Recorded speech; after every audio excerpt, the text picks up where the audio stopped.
Ça fait toujours le bonheur des parents. Ça fait toujours le bonheur des enfants.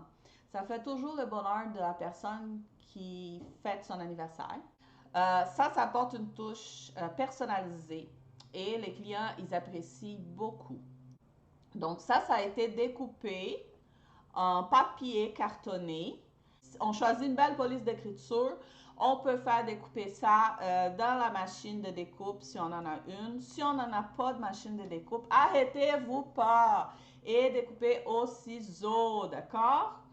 Je voulais vous montrer celle-là parce que c'est vraiment pas cher et ça remplit aussi l'en arrière de la table du gâteau. Ça fait toujours plaisir au fêté.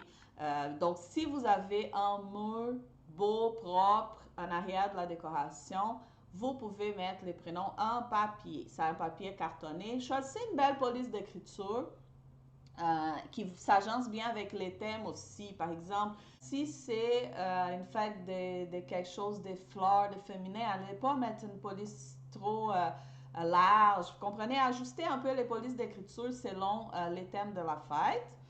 Et pour les mettre sur les murs, de façon qu'on ne brise pas les murs, ce que j'ai fait, c'est que j'utilise la gomme adhésive.